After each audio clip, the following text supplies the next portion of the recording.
Welcome, my fellow sapiens. I'm Omer, and you are watching You, Me, and Everyone Else, where we unravel the thread of time to discover how we became the amazing species we are today. In this chapter, we'll dive into the fascinating journey of our brain evolution. We'll focus on our incredible human brain, explore some cool theories about why we are so smart. We'll have a chat about how walking on two legs gave us an edge and find out why we stay curious and playful even as adults.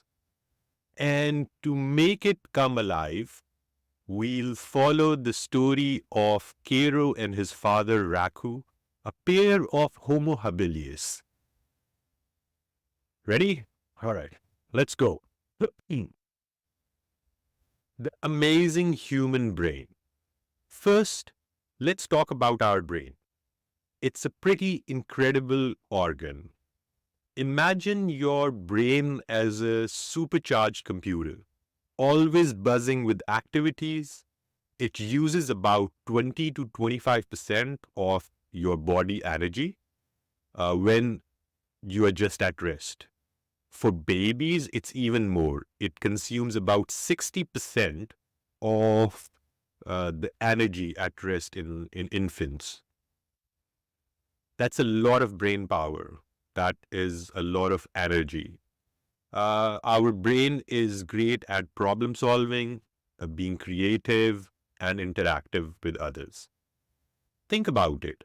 We have created art, music, technology, even gone to space, all because of our amazing brain, thing that is inside. So why do we have such a big brains? I wonder sometimes. And there are some interesting ideas that have been put forward, few hypotheses. The first of the hypothesis is called social brain hypothesis. Think about managing a huge group chat with your friends. It gets very complicated very quick. This idea says our brain got bigger to handle all the social interactions in our growing communities. Archaeologists have found evidence that early humans lived in more complex social groups much earlier than we thought, which backs up this idea. When you think about it, managing social relationship can be, it can be very juggling. You need to remember who is friends with whom, who had a fight with whom, who needs help, and so on. You get the gist. The mental juggling act required a lot of brain power. This tracking of these relationships played an important role.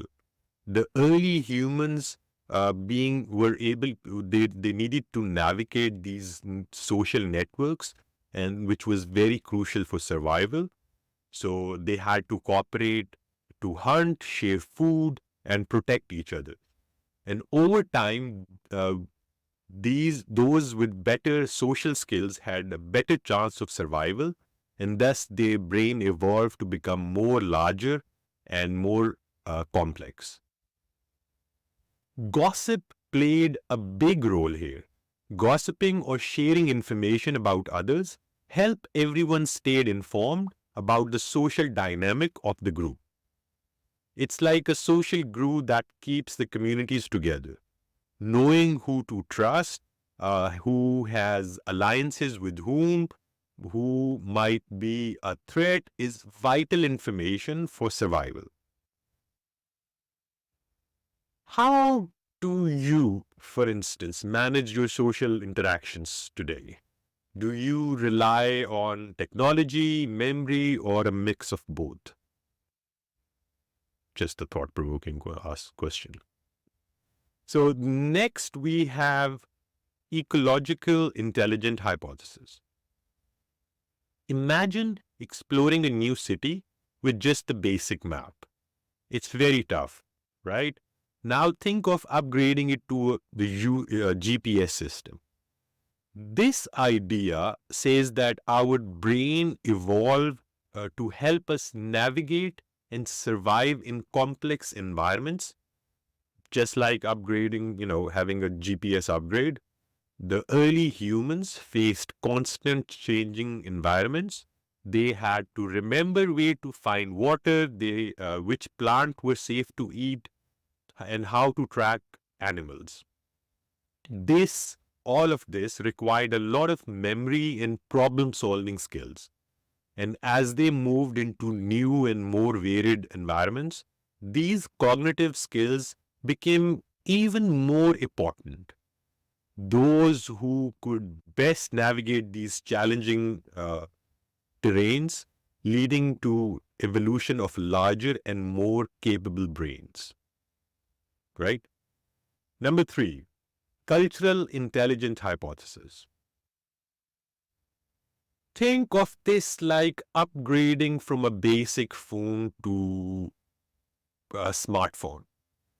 This idea says that learning from each other and building upon the cultural knowledge made our brains grow.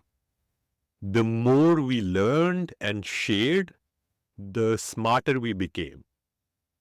Human culture is very rich and complex, right? We learn from each other, we pass down the knowledge through generations, and we build on what we have learned previously. So this cultural transmission allow us to accumulate vast amount of information and skills that no single individual could learn on their own. For instance, we learn language, make tools, create art, develop technologies by building, and we do that by building on the knowledge of those who came before us. So this continuous learning and sharing process likely drove brain expansion. I'm going to introduce a term from evolutionary biology, which we'll be using in the coming chapters as well. This is a very important terminology which sets a very basis of who we are. So, neoteny, staying young at heart. That's the short way of saying it. This concept of neoteny, it's the idea that we keep some of our childlike traits into adulthood, like curiosity and playfulness. Just the two examples I'm giving. This means we are always learning new things and adapting to our new environments. It also helps us pass down knowledge and skills through generations, building advanced societies and cultures. So, most likely the reason you're watching this video and trying to understand the world around you, it is neoteny that is kind of pushing humans or you towards seeking more knowledge and getting more skills so that you have a better chance of survival.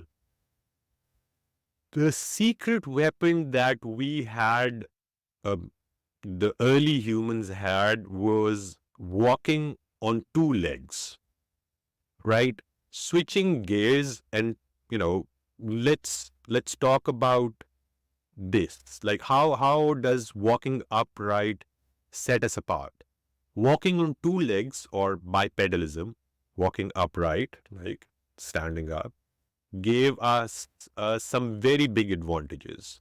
So, for instance, better view. It's like standing on your tiptoes to see over a crowd. Walking upright helped our early humans spot danger and also find food. The second thing it did was to freed up our hands. Sometimes I cook and I am writing something as well, but I'm cooking as well. So you can do multiple things with both hands if you can use both hands.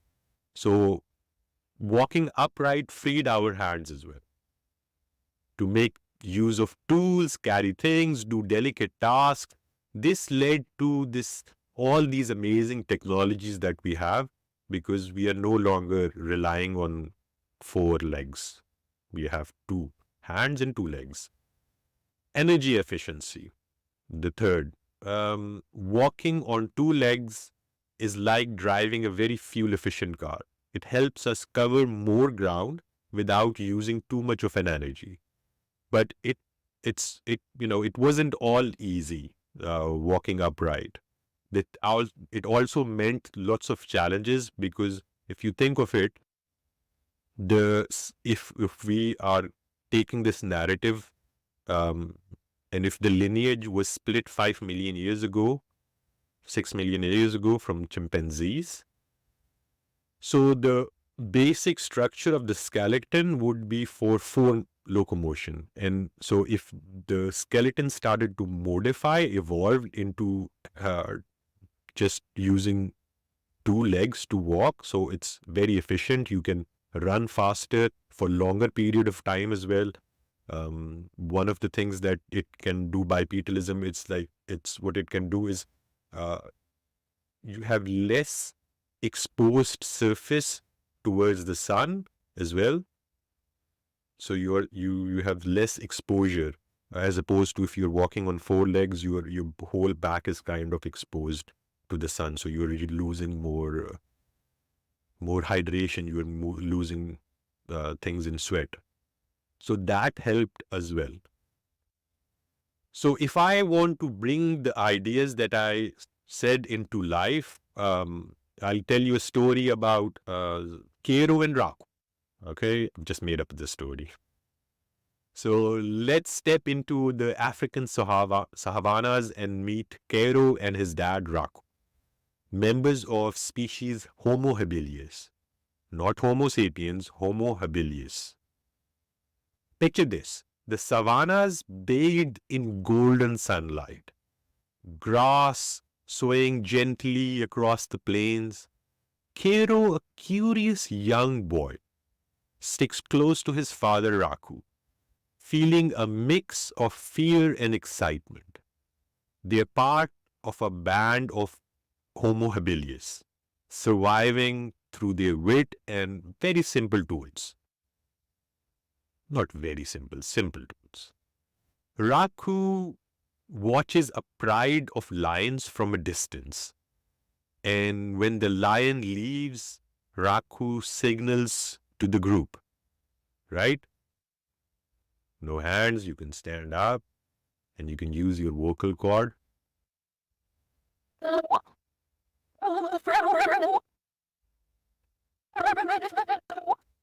Uh-huh. And so imagine Kero has heard this whistle before, right? It is kind of that when they were traveling, he has heard his father practice this whistle in the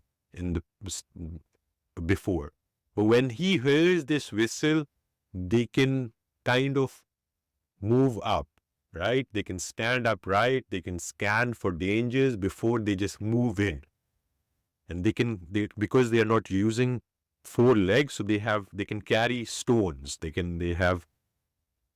It's kind of like a defense thing. Sometimes I do that when I'm going through in the night. I clutch to my keys, I hold them to myself, and so I can just imagine holding on to a sharp stone that can be used as a tool. It can be a defensive tool, it can be an offensive tool, it can be used to crack open something as well.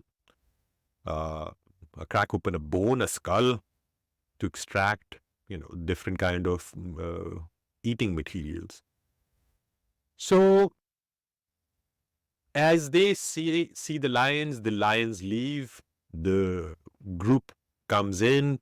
Raku uses one of the stones because the carcass is left, everything has been eaten off. So he cracks open the bone, and there's rich bone marrow inside those bones, and they start to have that. And that is kind of a skill that probably Raku would have seen others do, and he repeated because he stored this in the memory. And now Kero was watching him do that, and he made that observation, and he saw how his dad um, used a tool to crack open the bone, and they were able to eat. No, not just eat; it's a pretty nutrient-rich food as well, the bone marrow. So as they worked together, the band of this Homo habilis worked together. The purpose was to survive and to reproduce. Two purposes, and find shelter. So survival is food, reproduction is reproduction, taking care of the offspring so that they can give their DNA to the next generation.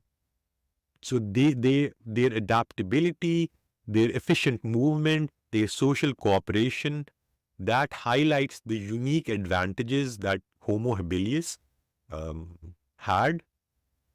And imagine Kero's pride and sense of belonging to a particular band, to work that helped create this environment in which they could survive and pass on the genes enough for them to evolve as well into more brain power over the years so they can solve more complicated things. All right.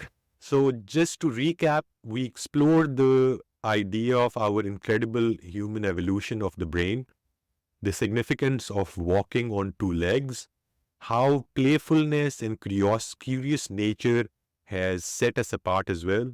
We saw how Kero and Raku, our Homo habilis friends, they navigated their challenging world. But I want to ask some questions. So, how did these early humans come to be?